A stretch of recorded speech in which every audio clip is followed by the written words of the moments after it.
વસાવાએ જે અલગ ભીલ રાજની માંગણી કરેલી, જેને અલગ અલગ સમયે ભીલ રાજ, ભીલિસ્તાન અને ભીલ પ્રદેશની માંગણીના નામે કરવામાં આવી છે. ગુજરાતનું એક એક ટીપું પાણી ગુજરાત જે પી રહ્યું છે એ આદિવાસીઓ પૂરું પાડી રહ્યા છે, અને છતાં પણ આ ગુજરાતના ગેર આદિવાસીઓને ગુજરાતના આદિવાસીઓને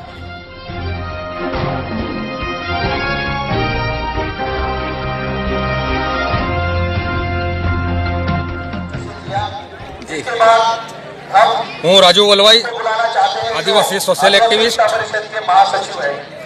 આજે છેલ્લા 70 વર્ષમાં આપણે જોઈએ છીએ કે આ ભારત દેશના વિકાસની અંદર આદિવાસીઓએ એક અમૂલ્ય યોગદાન આપ્યું છે, પોતે વિસ્થાપિત થયા છે, અને આદિવાસીઓએ જેટલો ભોગ આપ્યો છે એટલા આ દેશના કોઈ સમાજે આપ્યો નથી.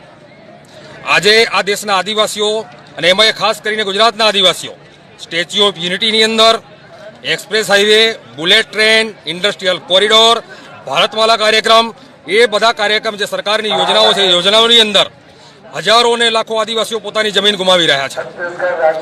આજે જ્યારે આ આદિવાસીઓ પોતાના અસ્તિત્વ માટે લડી રહ્યા છીએ, ત્યારે આ આદિવાસીઓએ જે આ ગુજરાતની પ્રજા માટે ભોગ આપેલો છે, એ ગુજરાતની પ્રજા આજે ચૂપ થઈને બેઠી છે અને આદિવાસીની સાથે ઊભી નથી રહેતી.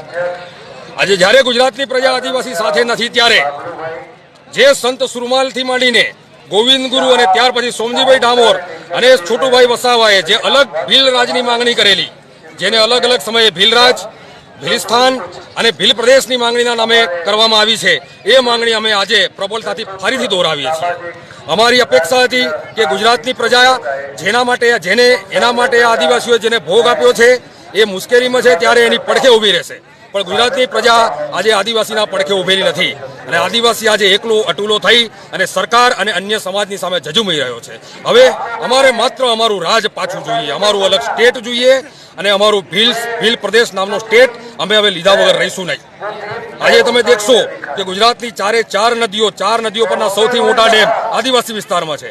ગુજરાતનું એક એક ટીપું પાણી ગુજરાત જે પી રહ્યું છે એ આદિવાસીઓ પૂરું પાડી રહ્યા છે, અને છતાં પણ આ ગુજરાતના ગેર આદિવાસીઓને ગુજરાતના આદિવાસીઓને પડી નથી.